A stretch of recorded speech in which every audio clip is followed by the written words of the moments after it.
boo ginnaaw bi nga nuyoo mbokk internet yi lay seetaan nga wax ñu li nga xamante ni moom moo waraloon jotaay bi tey. bismillahi rahmaani rahim asalaamaaleykum maa ngi leen di nuyu yéen ñëpp for coming here so tey nag dama ñëw Sénégal pour ibbi acting école maanaam school of acting boo xam ne pour Sénégal la Sénégal mooy kii bi focus bi pour entraîner jeunes yu nekk fii mu di professionnels yi mu di ñuy bëgg a dugg ci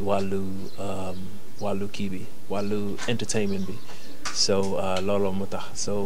école bi mi ngi nekk Sacré-Cœur 3 ci ginnaaw Expresso bi aussi suñu site mooy www.amadoulystudio.com suñu numéro 77 857 93 93 donc ñu ngi jaajëfal sénégalais yëpp di leen nuyu yéen ñëpp. ginnaaw gi nag mën nga ñu wax Amadou Ly fan la jógee ba mu permettre ko mu war a taxaw ni day tijji école boo xamante ni c'est pour le cinéma. donc man 2006 dama gagné prix robotique bu nekk Amérique so winning that ci la ma président Wade ne ma foog nga ñëw Sénégal parce que dama amoon problème immigration ba ma amee 18 ans donc ba ma gagné prix robotique bi ci la ay Hillary Clinton ay congrès Amérique daal di may jàppale ci laa mën a amee sama kayit so ci noonu laa jógee move Hollywood parce que ba ma ko gagné ba sama story demee New York Times ak CNN Hollywood ñoom dañoo ñëw bëggoon defoon film sama story sama vie so ci noonu introduction bi Hollywood noonu laa amee introduction bi so and then ma move Hollywood ci jouer yenn film yi mais aussi jouer film bu ñu ràññee bu ñuy wax Twilight donc ci noonu ci la ma àdduna bi xam naa ne commencé xam parce que Twilight mooy film boo xam ne bokk na ci film bu gën a mag ci àdduna so ci laa ne expérience bi may am fii ci àdduna bëgg naa yéene naa ko sama mbokk yi comme que président Wade moom moo ma fayaloon sama jàng maanaam xaalisu sénégalais lañ ma jàppale donc il faut que man sama wareef la ma ñëwaat xool lu ma fiy def donc gis naa art bi mi ngi move fii maanaam xam ma jàpp ci nu ma ci mënee. est-ce que bi nga jëlee boobu décision waxtaan nga ci ak autorités yi nekk ci dëkk bi lu su mel ni ministère de la culture ak yooyu. so ministère de la culture bind naa ko lettre ba ma ñëwee rencontré nañ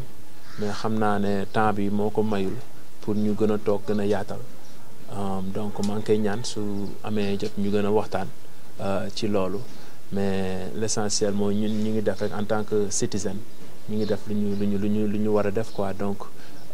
opportunité la aussi ci ministère de l'emploi parce que jeunes yi dina baax pour ñu mën a liggéeyee seen bopp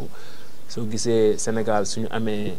instant am nañ Marodi am nañ Evenpod su fekkee yooyu mën nañ ci am 15 macha allah ci jeunes yi dañ gën a mën a liggéey so man loolu rek mooy sama objectif xool nu ma mën a def ba jeunes yi mën a liggéey ba suñu culture fii Sénégal bi que Sénégal dafa nekk place boo xam ne dafa posé wu donc problème dama gis ne problème la su fekkee nit foo nekk ci àdduna ci Amérique xamoo Sénégal loolu problème la you know te art bi ñoo ko mën a changer film bi ñoo ko mën a changer mais aussi du film français dina la kii mais dafa limité it's too limited so film anglais dinañu jàppale su ko defee ñu culture bi ñoom ñuy ñëw di xool suñu culture kii di jaay fii di jaay taximan di am ay touristes you know what I'm saying so pour réew mi gën a kii quoi gën a développé. yeah. ci ouverture école bi est-ce que am nga ay partenaires yoo xamante ne yaa ngi liggéey ak ñoom wala yow kese yaa demal sa bopp. honnêtement man kese maa demal sama bopp parce que dama gis ne rek xam nga maa ngi woo ñëpp képp ku bëgg ñëw jàppale you know na ñëw. you know what I'm saying mais dama gis ne rek comme mën naa ko def su ko defee andi affaire bi gën a gaaw xam nga sometimes moo gën parce que Sénégal mu ngeen baal ma mais dañoo bëri bind loolu lépp bind la you know what I'm saying so dama gis ne suñu mbokk américain ñëw ci gën a gaaw soo taxawee ne listen damay def projet bi lii laa soxla waaw wala noow la mais fii da ngay bind xaar kii you know what I'm saying so dama gis ne rek dafa xaw a yéex donc ma la tax ma ne naa ko continuer def lu may def lu yàlla may ma xam ne yàlla noonu la quoi. ci kaw loolu est-ce que ànd nga si ñi nga xam ne ñoo ŋànk maanaam le cinéma sénégalais. ànd naa ci ñoom ñëpp ñu ci bëri waxtaan naan ñoom ñu ci bëri d'ailleurs am na benn groupe boo xam ne acteurs yu nekk fii yu sénégalais yu ci bëri ñu ngi ci donc man bokk naa ci groupe bi sax démb ñoom ñëpp wax naa leen affaire bi ku ci mel ni Sanex Papa Sanex bëggoon naa teew mais tey dafa ne woon day tourner ñoom ñi nga tournage donc ñu mu ci mën a wax ñu ñëpp waxtaan naa leen mais aussi am naa waxtaan naa sama mbokk américain ñi nga xam ne ñooy acteur ñoo yor ci wàllu acteur ñoo ci raw ci àdduna te ñoom ñu ci bëri pare nañ aussi pour jàppale ñu ñun ñi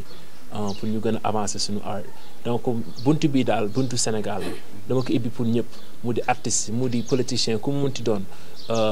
su ma woowee ñu toog ñu waxtaan xool lu ñu développé pour suñu affaire bi gën a avancer loolu mooy objectif yi. xale yi nga xamante ni bëgg nañ dugg ci cinéma bëgg a dugg ci école bi yan voies et moyens la ñuy jaar pour mën a inscrire dugg ci école bi. pour l'instant comme suba am naa master class boo xam ne gratuit laa koy defee kenn du fay donc dañoo sélectionné ñoo xam ne gis naa ne am nañ talent. ma ne leen ok ñëw leen léegi ñu def master class mais léegi am na ñeneen ñoo xam ne dañuy fay ñu ngi nekk inscription 150 000 mensualité bi mi ngi nekk 75 000 instant yi mais mois yi di ñëw su fekkee mois yi di ñëw day gën a yéegaat ba 300 000 donc xam naa ne am na ñoo xam ne amuñu ko loo tax ma jël ma profito di entraîner ñi nga xam ne amuñu ko pour gratuit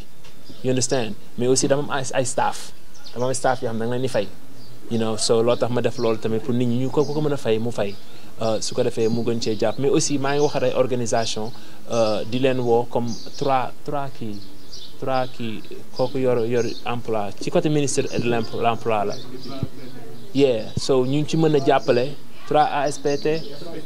3 FPT you know what it is so kuñ ci mën a jàppale ñu jàppale ko su ko defee ñu ko mënul ñu jàppale leen ba ñu jël ko you know what I'm saying because temps bi bëriwul dama ne naa profité 6 mois ma ñëw lu ma xam andil leen ko ressource bu ma am acteur bu ma xam suñu toogee sama étudiants yi ma woo leen na leen gis ngeen waxat kii directement su ko defee du nekkati benn complexe star wala complexe kii ñun ñëpp ay artistes lañ. you know what I'm saying so mu ku ci mel ni mu di Angelina Jolie ku ci mën ci doon bëgg naa ñun ñëpp ñu amat sama étudiants yi ñëpp ñu am benn relation boo xam ne ñoom dinañ mën a inspiré wu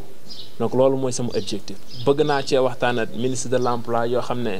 15% ci ñiy jóge ci université dinañ am liggéey loolu du buzz 15% ci ñiy jóge université wala ba 20 dinañ am liggéey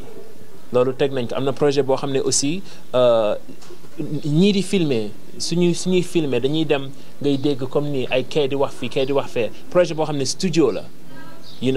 mais aussi am na wàll boo xam ne man du man kese maa ko mën wàll boo xam ne dafa ci état il faut que ma wax état parce que état bi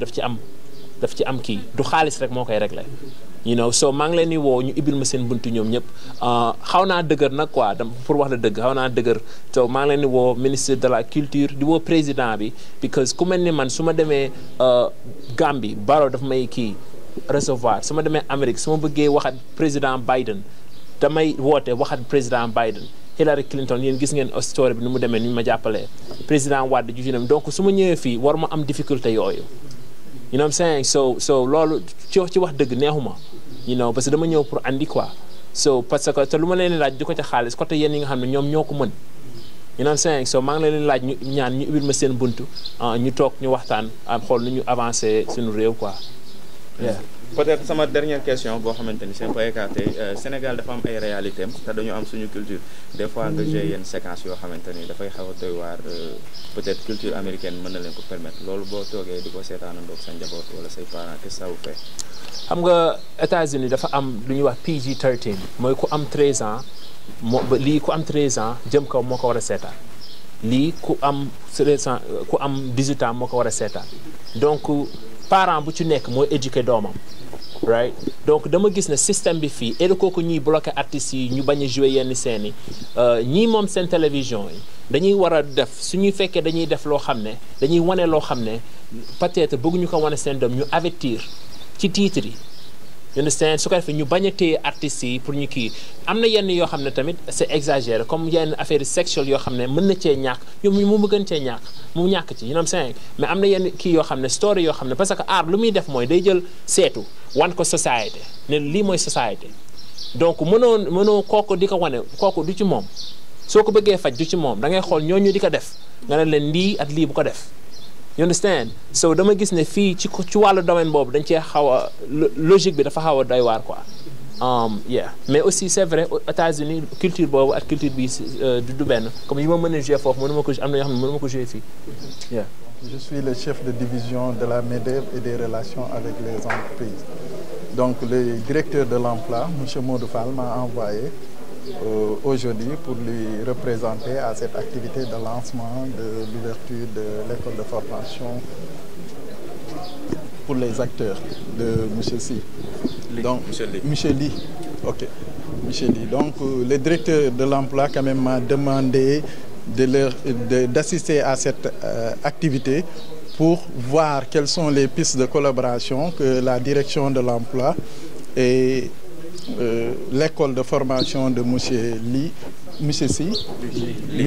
excusez-moi, M. Ly, quelles sont les pistes de collaboration qu'on peut signer avec M. Ly. Donc vous savez, la direction de l'emploi est chargé de définir tout ce qui est politique publique en faveur de l'emploi. Mais au niveau opérationnel, quand même, nous faisons ce qu'on appelle l'intermédiation sur le marché de l'emploi. Donc la facilitation entre les demandeurs d'emploi et les entreprises. Donc qui parle de facilitation parle de renforcement de capacité. D'où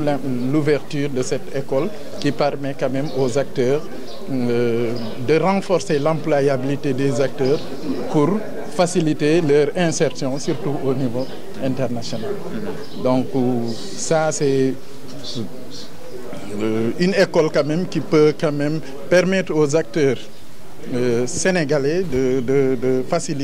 pour faciliter leur insertion au niveau international. Parfois, l'entrepreneuriat, c'est pas facile. Parfois, il y a des remontées, il y a des hauts et des bas. Donc, mais quand même, l'État du Sénégal, à travers le ministère de l'Emploi, de la formation professionnelle, de l'apprentissage et de l'insertion, est là pour